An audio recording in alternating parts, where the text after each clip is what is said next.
Ok, donc on est de retour sur le cours en PO et on va voir autre chose aujourd'hui, c'est les traits. Donc comme d'hab, je fais une petite démonstration, vous allez pouvoir suivre.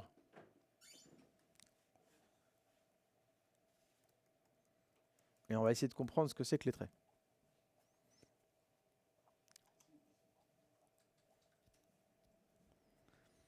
Alors, à quoi servent les traits, les gars? Eh ben, en fait, c'est parce que en PHP, l'héritage multiple est impossible. Je ne peux pas hériter de deux classes. Donc ils ont fait une solution à ça, c'est ce qu'on appelle les traits. Donc je vais vous montrer un petit peu à quoi ça correspond, c'est pas forcément hyper compliqué. Donc ce que je vais faire là, c'est que je vais reprendre mon code, parce que c'est que la démonstration, on va pas s'embêter. Donc ici, regardez, j'ai créé une classe site, tu vois. Et dans mon site, moi j'aimerais bien hériter d'une classe membre et d'une classe panier. Le truc, c'est que je peux pas hériter des deux. L'héritage multiple n'existe pas en PHP. Donc ce qu'on peut faire, c'est créer des traits. C'est-à-dire qu'au lieu de mettre classe, je vais mettre trait. Ça a la même tête qu'une classe. Vous avez vu, ça y ressemble fortement. Sauf que bah, c'est ce qu'on appelle un trait. Et qu'est-ce que ça permet? Ça permet à l'intérieur de la classe d'utiliser ces deux traits. Donc là, en faisant use membre et use panier, et ben vous allez voir que si j'instancie une variable que j'appelle mon site et que je fais new site, j'aurai accès aux méthodes afficher nombre membre et afficher nombre produit qui sont dans mes deux traits. Donc c'est comme si j'avais hérité en fait de ces deux choses-là. D'accord? C'est juste que bah, normalement par défaut l'héritage multiple n'existe pas, donc eux ils ont trouvé une alternative à ça. Alors en général, c'est vrai qu'hériter de plusieurs classes c'est un peu bizarre. D'accord? En plus ça peut être dangereux parce que si vous avez des classes qui ont les mêmes propriétés ou les mêmes noms de méthodes, bah, vous allez avoir de l'ambiguïté. Donc en général, si vous avez besoin d'hériter de plusieurs classes, c'est que votre architecture elle est pas bien faite. Normalement on hérite que d'une classe, tu vois. Après on peut hériter d'une classe qui elle-même a hérité d'une classe. D'accord? Mais faut faire attention parce qu'après on a des niveaux trop profonds de classe et ça peut créer des choses un peu bizarres. Donc là, il n'y a pas grand-chose à comprendre, si ce n'est que l'héritage multiple en PHP n'existe pas. Mais si tu as envie d'en faire quand même, il faut créer des traits. Donc c'est comme une classe, sauf qu'on appelle ça trait. Et si tu veux les utiliser, tu fais use et pas extend comme on l'a vu avec l'héritage. D'accord? Ce qui te donnera accès dans cette classe-là aux méthodes et propriétés qui sont dans les traits. Ça marche? Bon, il n'y a pas grand-chose à comprendre. C'est juste une syntaxe un peu différente. Donc je vous envoie ce petit code-là.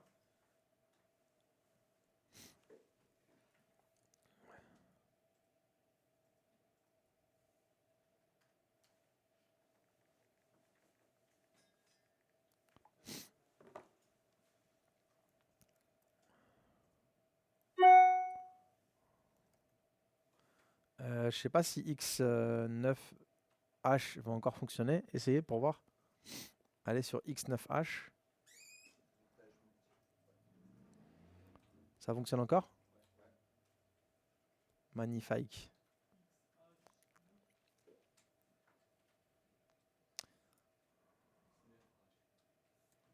X9H. Me dis pas que SoWeSign il m'a déconnecté. On le fera après parce que je me rappelle pas des identifiants.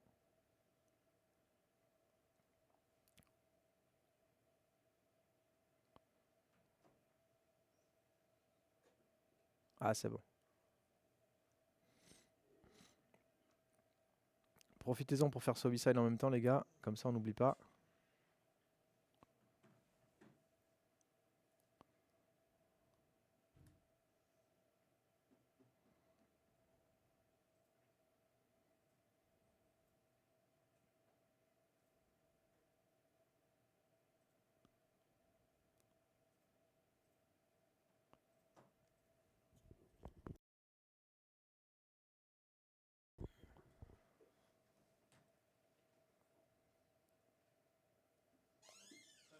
Ouais.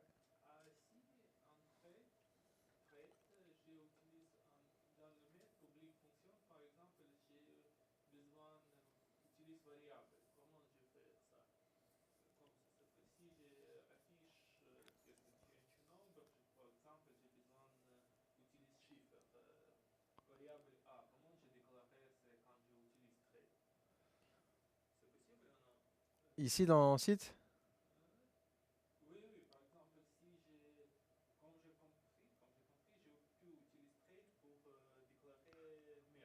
Ouais, ouais.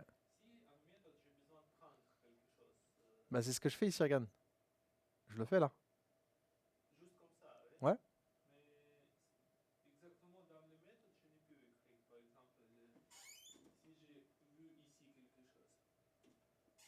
Où ça ici?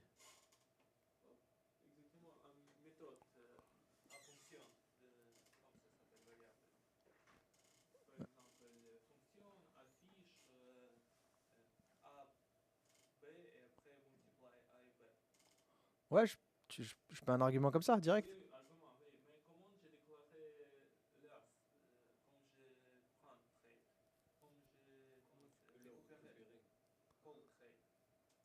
Mais je comprends pas. Ouais.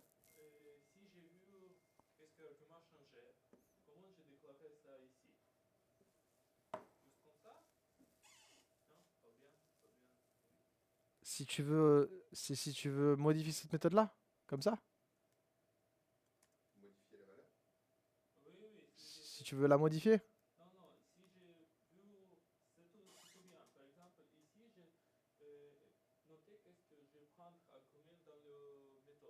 ok. Bah quand tu l'appelles, c'est quand tu l'appelles. Donc si tu as envie de l'appeler, tu vas faire $is affichage nombre membre, et là tu vas passer 4. C'est tout. Ouais.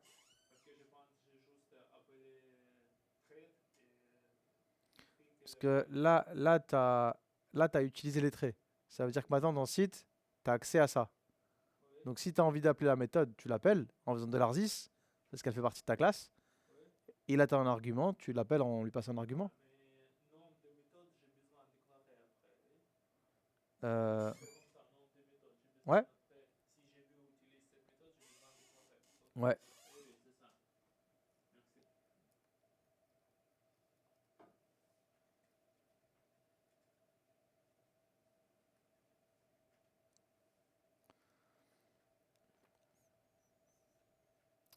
Ok, donc moi, je vais m'arrêter sur cette partie-là. Et je vais vous faire un truc un peu plus simple. C'est un récap sur les méthodes magiques.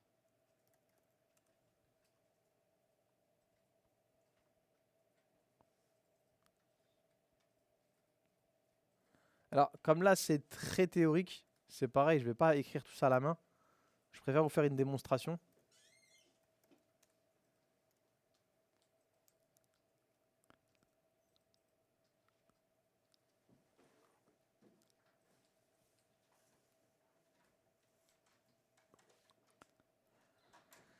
Alors, je sais pas si vous vous rappelez, mais je vous avais dit que le constructeur, c'était une méthode magique.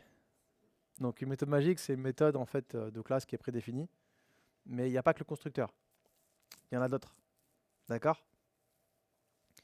Par exemple, vous avez underscore, underscore set, get et call.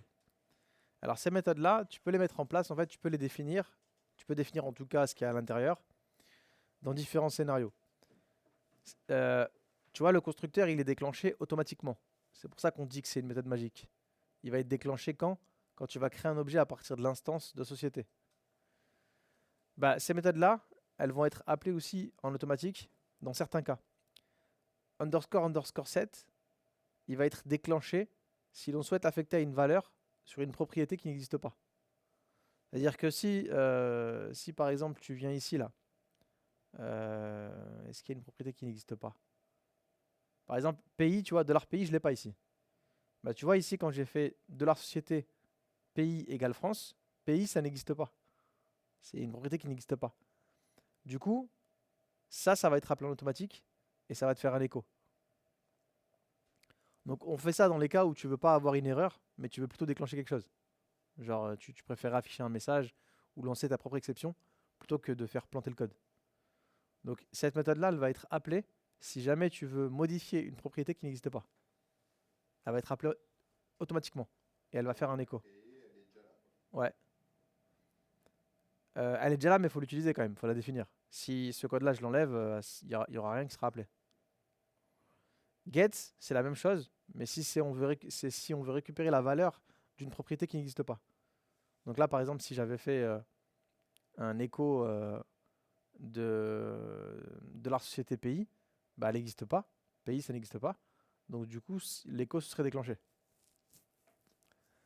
École, c'est la même chose, mais pour les méthodes qui n'existent pas. Si j'appelle une méthode qui n'existe pas, l'écho il va être déclenché. D'accord? On a d'autres méthodes mais magiques qui sont intéressantes, surtout celle-ci. Bon, celle-ci, moi, je les ai jamais utilisées, mais toString, elle est intéressante. toString, ça sert à quoi? C'est une méthode magique que je peux mettre en place, qu'on mettra en place en Symfony d'ailleurs, dans certains cas, et qui permet en gros de transformer ta classe en string. Parfois, pour des raisons souvent de débugage, tu as envie de savoir qu'est-ce qu'il y a dans ta classe. Le problème, c'est que dans ta classe, tu as des arrêts, tu as des objets, tu as des chiffres, tu as des strings. Donc, c'est pas forcément évident d'afficher ça à l'écran. Bah, la méthode toString, elle va te permettre de paramétrer. Si tu devais représenter ta classe de manière textuelle, comment tu le ferais? Elle sert à ça, la méthode toString. Donc, je vous montrerai comment faire. Mais en gros, je pourrais le faire aussi ici. Il suffirait de faire public function underscore toString, tu vois.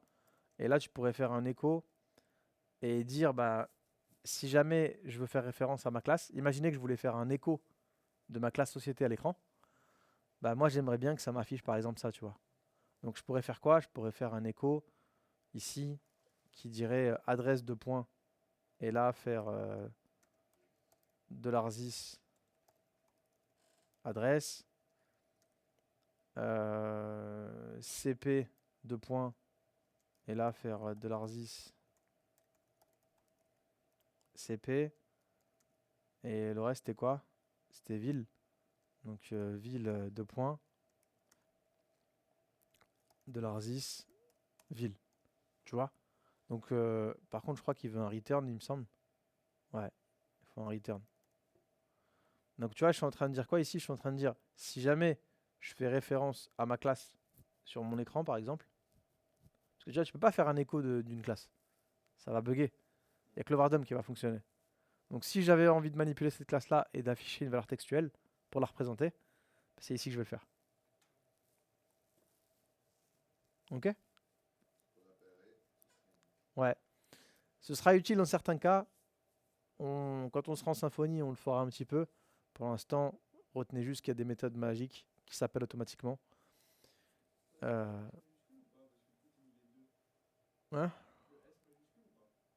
S majuscule?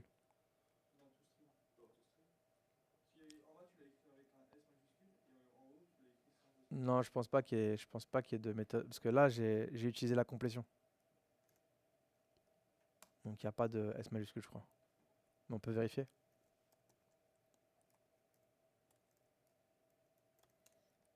Il n'y en a pas. Ah si.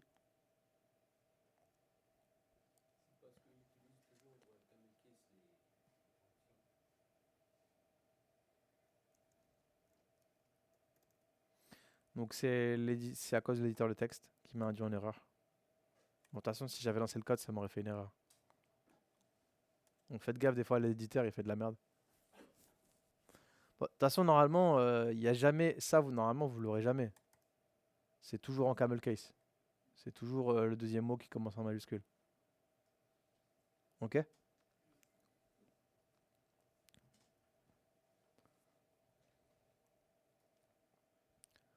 Bon, retenez juste qu'il y a des méthodes magiques. Le constructeur en fait partie.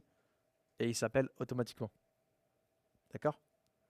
Dans la vraie vie, ça, je l'ai jamais utilisé de ma vie. Le toString, je l'ai plus utilisé. Donc moi, j'ai utilisé surtout le toString et le constructeur. Le constructeur, c'est obligatoire. Le toString, ça peut être pratique. Ça peut être pratique, par exemple, quand on va créer des classes qui vont représenter des entités en base. Tu as vu, quand tu récupères, quand tu fais un select, tu récupères beaucoup d'informations avec beaucoup de colonnes. Bah, des fois, tu as envie de voir à l'écran quelles sont les informations que tu as récupérées. C'est-à-dire que les informations, elles ont été stockées dans une classe. Donc si tu as envie d'afficher les informations de la classe, tu peux faire un toString. Au final, on pourrait faire afficher aussi le nom des fonctions. Tu peux faire ce que tu veux. Mais en général, ce qui va t'intéresser, c'est plus les données qui sont stockées dans la classe que les méthodes. Ok? Donc je vous envoie ça.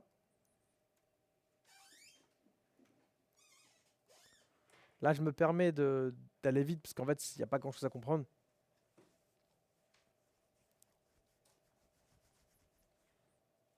Donc même le vardump, il fait rien sur les classes. Le Vardump, c'est différent parce qu'en fait, le Vardump, il n'a pas vocation à t'afficher du texte. C'est un truc qui te permet de débugger, de voir ce qu'il y a dedans. Là, c'est différent, j'affiche du texte. Je vais pas avoir, tu vois, je vais pas avoir une présentation comme le Vardump. Je vais juste avoir un texte concaténé.